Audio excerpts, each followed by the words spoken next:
Okay, this is your brother back with you. More tales of the Sheila Sunday Remisi nature.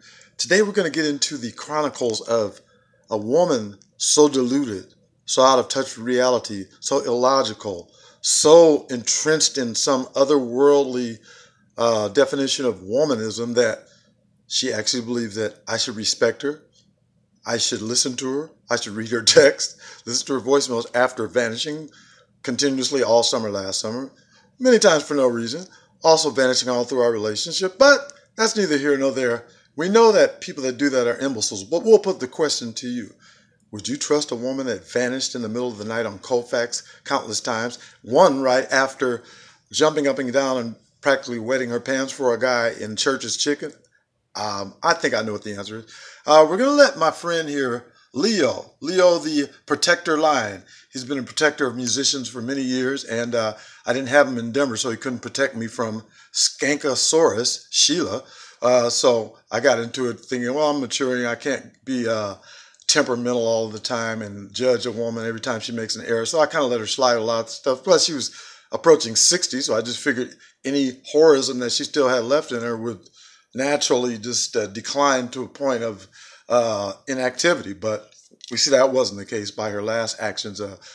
Phone losses, cable off so she can't be seen where she's at, texting only for a while, not for honoring her word, remembering to call, never coming up here, going to St. Louis to reenact her 12-year-old marathon Sheila-thon with neighborhood hard-ons.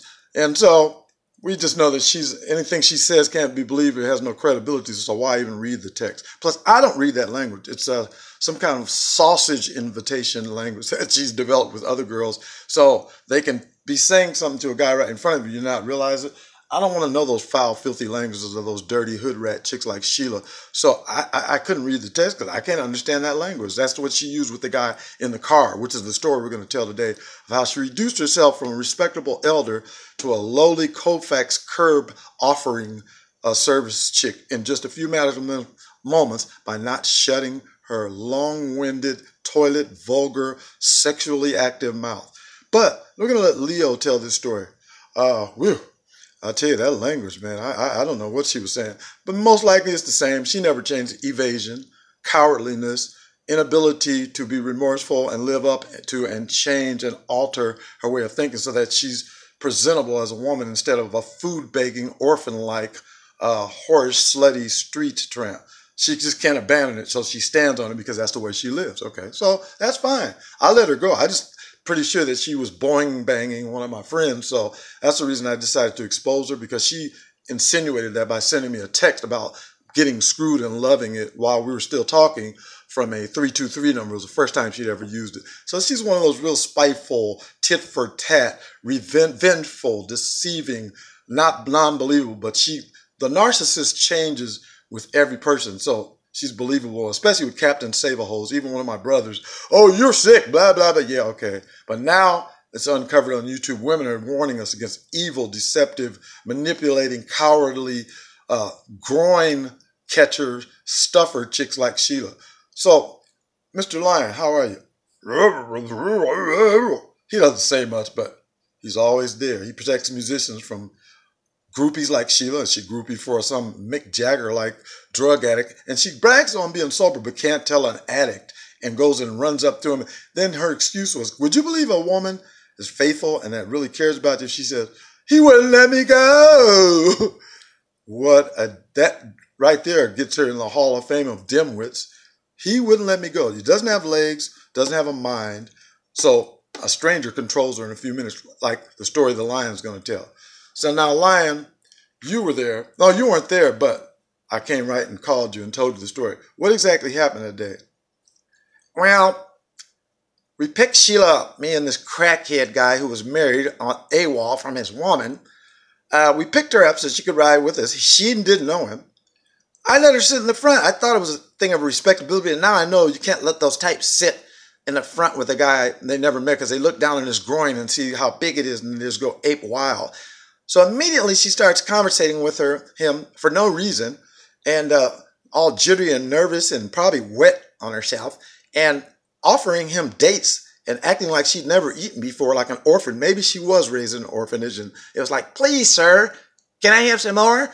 So she gives this guy so much tongue, lip, stupidity that he starts to think she's a whore and just starts baiting her because she's an imbecile and doesn't know when a guy is being nice to bait her so he can bang her to death and bang her silly. She can't get much silly. So she gets in there and she goes, you'll take me out to dinner? Oh, really? Oh. And I was cringing. Norm was cringing in the backseat. He never had he's had sex with a lot of whores because he's a musician, but he never thought that she was lower than them because he respected them because they admitted they were just loose, sloppy, and liked to get banged out. But she tried to put up a facade of a decent grandmother. But those facades were easily unraveled when she ran down Colfax with a see-through blouse, ran up to a young guy with her boingers flopping all everywhere and nipples showing to buy some cell phone accessories early in the relationship. Then she stared at a stranger who could have came over and said, hey, bitch, come on, let me fuck you. That's what you invite when you do that. She doesn't know anything. She's evidently never been with a man, just guys that wanted to bang her.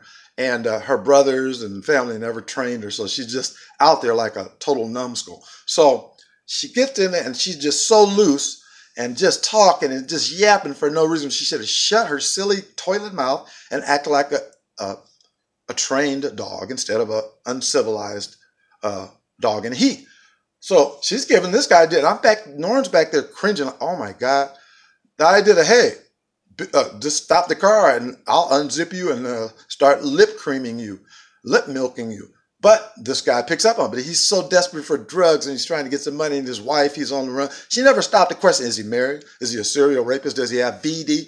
That's how imbecilic and numbskull this chick is. And yet she defends it and she blames everything on the other guy like Norm. Well, anything he's done is equal to what she's done. So she's just a lying skis. So he goes back later and he's sleeping on the floor because he's a crackhead that she was begging to take her out, and tells Norm's friend Mel Bell, a sax player, I can screw his woman. What kind of decent woman would want to live down a reputation like that and not be ashamed of it and not solve the problem? And every time Norm went to her, what'd she do? Made excuses and cowered and cringed and tried to evade and sweep it under the rug like she always does. So this is an imbecilic, narcissistic, psychopathical liar, Sheila Anderson Howard. And if you don't believe me, go look in her names. There's numbers, emails when she said she had lost her phone. She's a liar. She lost her phone right after he went to jail and was stuffing some guy, evidently, because he wrote her a letter and said, just go get one of those little $10 phones, put $10 worth of minutes on it. She avoided that question. She's an evasive, cowardly, lying, untrustable, unfaithful, unloyal, indecent, non-self-respecting, and she unravels self-respect with her actions in her mouth and won't be told. She's garbage. Sheila Howard. That's what she is. Thank you, Mr. Lion. You're really great, man. You helped me out a lot. And got any last words? Okay.